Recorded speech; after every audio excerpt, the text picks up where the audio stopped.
Hello student, how are you. Lavish class 21 में आपका स्वागत है। मैं मुस्तफी अहमद एक नए टॉपिक के साथ। देखिए, बहुत इंपॉर्टेंट टॉपिक होने वाला है जो बोर्ड में ज्यादातर मालूम किया गया है। 2024, 25 और 23 में भी ये क्वेश्चन रिपीट हुआ है और बहुत ही इंपॉर्टेंट क्वेश्चन आपका जो आपके लिए बहुत ही इंपॉर्टेंट होने वाला है और ध्यान से इसको देखेंगे। बहुत ही अच्छा क्वेश्चन है आपका। देखिए, क्वेश्चन आपका ये है कि पूर्ण आंतरिक परावर्तन किसे कहते हैं, इसकी शर्तें व अनुप्रयोग लिखिए। तो देखिए, पूर्ण आंतरिक परावर्तन किसे कहते हैं ये और अनुप्रयोग दोनों ही 2025 में क्वेश्चन यूपी बोर्ड में आ चुका है आपका। और इसकी शर्तें जो है वो 2024 और 23 में आ चुकी हैं आपकी। और इसमें कह रहे हैं किरण आरेख बनाकर दिखाइए। इसका किरण आरेख भी बनाकर आपसे कह रहा है। किरण आरेख भी 2025 में 4 शर्तों में हुआ था आपका इसमें। और उसके बाद इसमें क्वेश्चन आगे जुड़ा हुआ, सिद्ध कीजिए कि अपवर्तक तल से प्रकाश किरण का पूर्ण आंतरिक परावर्तन तभी संभव है। क्या है आपका? तभी संभव है जब प्रिज्म कोण ए का मान साइन इनवर्स 1/n से अधिक हो, जहां n प्रिंच के पदार्थ का अपवर्तनांक है। तो इसमें सिद्ध करके दिखाना है आपको। ये क्वेश्चन है, न्यूमेरिकल है आपको यहाँ पर, और ये भी बोर्ड में आ चुका है कई बार क्वेश्चन, और 2025 में ये क्वेश्चन रिपीट हुआ है आपका। दोबारा सुन लीजिए, क्वेश्चन ये है आपका, पूर्ण आंतरिक परावर्तन किसे कहते हैं, इसकी शर्तें व अनुप्रयोग लिखिए, किरण आरेख बनाकर दिखाइए। यानी कि पूर्ण आंतरिक परावर्तन का किरण आरेख आपको देना है। तो जिसका किरण आरेख मैंने यहाँ पर ये दिखाया आपको, ये पूर्ण आंतरिक परावर्तन का किरण आरेख है। और इसमें देख सिद्ध कीजिए कि अपवर्तक तल से प्रकाश किरण का पूर्ण आंतरिक परावर्तन तभी संभव है जब प्रिज्म कोण ए का मान साइन इनवर्स 1/n से अधिक हो, जहां n प्रिंच के पदार्थ का अपवर्तनांक है। तो ये क्वेश्चन था हमारा। क्वेश्चन को सोल्व करने से पहले हमें सबसे पहले इसके डालेंगे हम स्केच यहाँ पर आंसर में, पूर्ण आंतरिक परावर्तन हेडिंग डाल देंगे आप। अगर क्वेश्चन बोर्ड में आता है तो कॉपी में सबसे पहले आप इसकी हेडिंग डालेंगे इसमें, पूर्ण आंतरिक परावर्तन।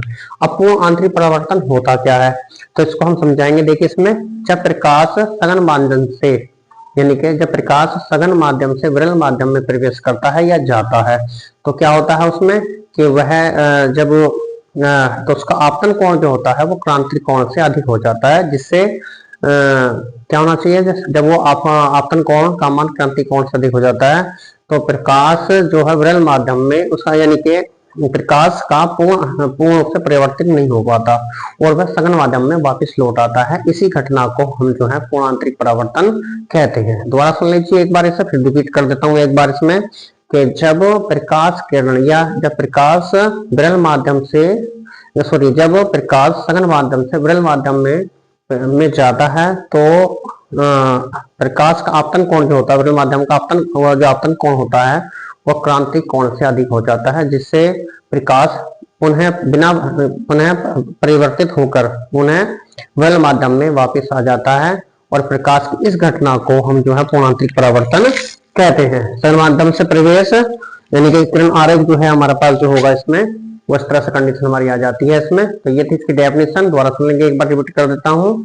जब प्रकाश सघन माध्यम से विरल माध्यम में प्रवेश करता है तो आपतन कोण का मान क्रांतिक कोण से अधिक हो जाता है, जिससे जो प्रकाश परिवर्तित होकर पुनः सघन माध्यम में वापस आ जाता है। इस घटना को प्रकाश का पूर्ण आंतरिक परावर्तन कहते हैं। अब इसकी हैं दो शर्तें इसमें।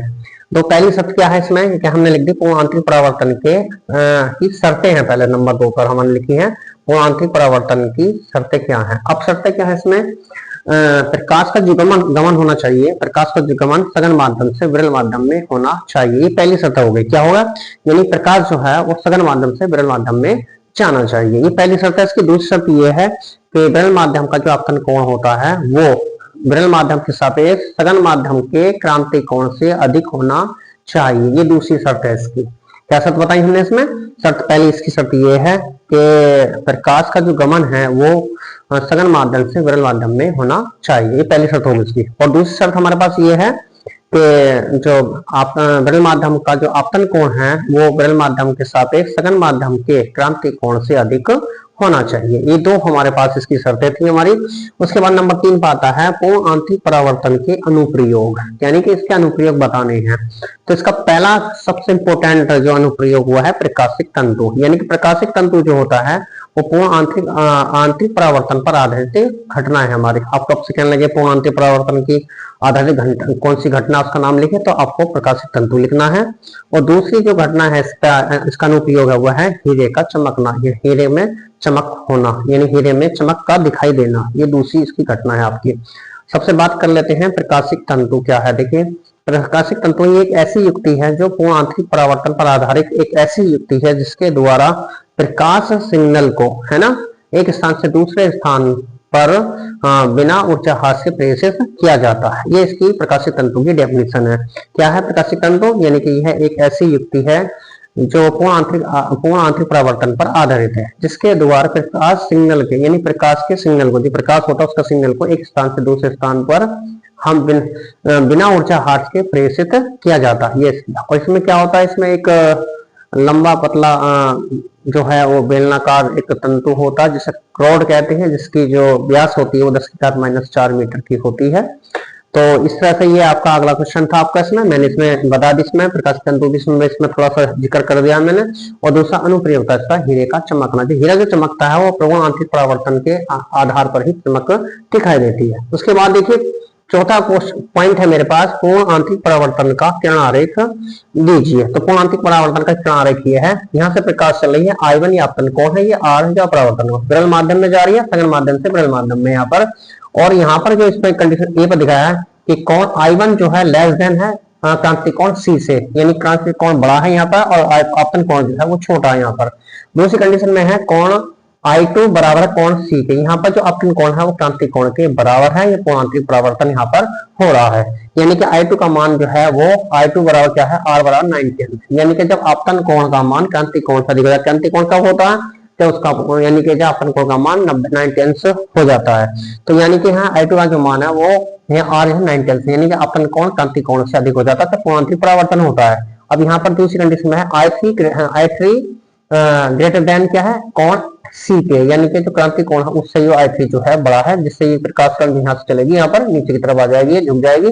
पहले यहाँ से ऊपर गई है, उसके बाद यहाँ पर ये सीधी चली गई यहाँ पर लंब के अनुसार, उसके बाद यहाँ से जाने के बाद ये नीचे झुक गई यहाँ पर, यानी I3 और R3, यानी R3 पर जाकर यहाँ अपवर्तन परावर्तन यहाँ पर नीचे हो गया इसका।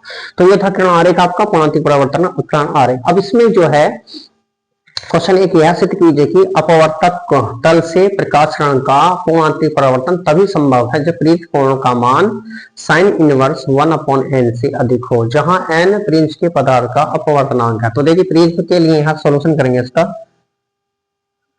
सोल्यूशन है मेरे पास इसका, इसमें करेंगे आप यहाँ पर प्रिज्म, प्रिंच के लिए नहीं, प्रिज्म के लिए। और प्रिंच के लिए क्या था, कोण A बड़ा होता R1 प्लस R2, ये मेरे पास होता है, यानी कि यहाँ इन दोनों का योग जो है प्रिंच कोण के बराबर होता है, यानी कि R1 प्लस R2 हमारे पास बराबर होना चाहिए। और पूर्ण आंतरिक परावर्तन घटना के लिए क्या हो जाता, यहाँ पर देखिए पूर्ण आंतरिक परावर्तन के लिए क्या होगा, पूर्ण आंतरिक परावर्तन के लिए कंडीशन में यहाँ पर लगे तो पूर्ण आंतरिक परावर्तन क्या हो जाएगा, R2 जो होगा ये वाला, ये R2 बराबर हो जाएगा C के। C क्या है, क्रांतिक कोण है, तो हमारे पास मेरे पास हो जाएगा, इसलिए मेरे पास होगा कोण A बराबर हो जाएगा R1 प्लस C। ये इक्वेशन बनेगी आपकी यहाँ पर। बट हमारे पास क्या है, बट हमारे पास जो है बट n बराबर होता 1/sin C के, ये तो होता है ना, इसको अगर ले आएंगे यहाँ पर तो ये हो जाएगा sin C यहाँ पर हो जाएगा, यहाँ पर लिखेंगे अब यहाँ पर sin C equal to 1/n के हो जाएगा। अब यहाँ पर C बराबर क्या हो जाएगा, साइन इनवर्स 1/n के हो जाएगा यहाँ पर, ठीक है ना। इस C को उठाकर यहाँ रख देंगे इसमें, तो कोण A बराबर क्या हो जाएगा, कोण A बराबर हो जाएगा R1 plus sine inverse 1/n, ये मेरे पास आ जाएगा। कोण A बराबर क्या हो जाएगा, R1 plus sine inverse 1/n के हो जाएगा।